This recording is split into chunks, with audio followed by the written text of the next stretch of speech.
3:15 p.m. A car accident has occurred on the corner of Ballarat Road in Holdie Court. The two cars are a Mitsubishi Outlander Aspire travelling eastbound on Ballarat Road and an Audi A3 Sportsback travelling southbound on Holdie Court, and was attempting to turn right on to Ballarat Road when the accident occurred. Both drivers were tested for alcohol and drugs, and both returned negative results. Both drivers dispute that they were at fault. The Mitsubishi driver was driving on a Ballarat Road, heading east toward the city. The driver claims that the Audi had suddenly driven onto the intersection. He braked, but the car didn't stop in the time leading to the crash.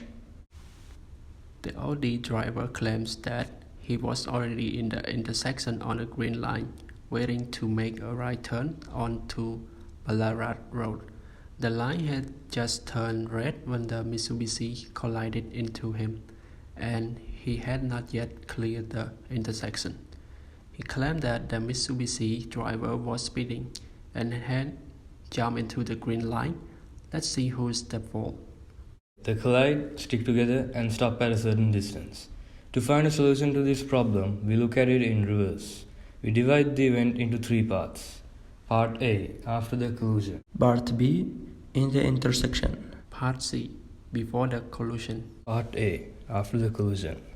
First, we need to look at the friction caused by the tires, as it is the only thing slowing down the cars, since air resistance is considered negligible.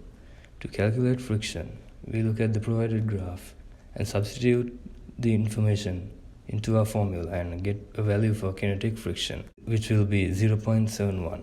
Then we use the total work done by friction, which is equal to the difference of kinetic energy.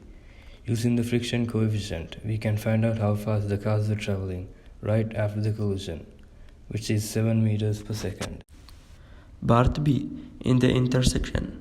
Using the calculated velocity from Part A, we can find out how fast the cars were traveling at the time of impact using the law of conservation of momentum.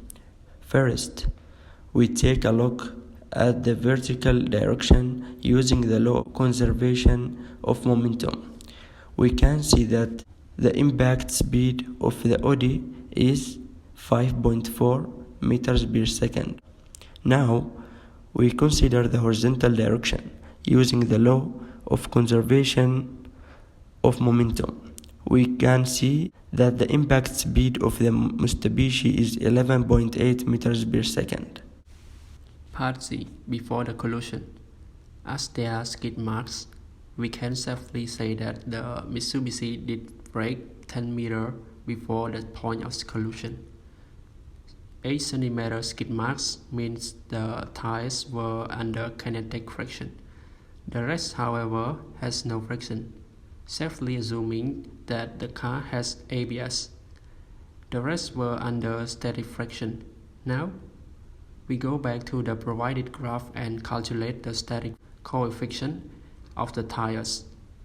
Using the information, we can calculate how fast the Mitsubishi was going before braking using the formula.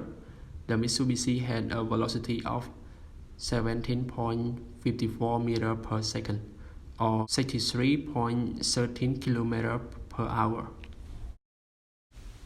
Only a small percentage admits their fault in a car accident, and not all faults can be identified with one look. This incident falls into both those categories. After a detailed analysis, both the drivers are at fault. The Mitsubishi driver claims that the Audi driver suddenly drove into an intersection. Even if this was the case, the Audi would have been spotted earlier, considering that the Audi was traveling at approximately 19 km per hour and the Mitsubishi's initial skid marks are located inside the intersection. The Mitsubishi was going over the limit, but within the acceptable range, so overspeeding is out of the picture. The Audi was turning right onto Ballarat Road. The direction of the Mitsubishi was coming from and again. The Audi driver should have seen the Mitsubishi coming his way, considering that he was looking where he was going. Mind reading technology hasn't been invented yet, and it is clear someone jumped a red line, although it is not clear whose. The only thing for sure is that both the drivers have been careless to some degree, and it punishable, often in Victoria.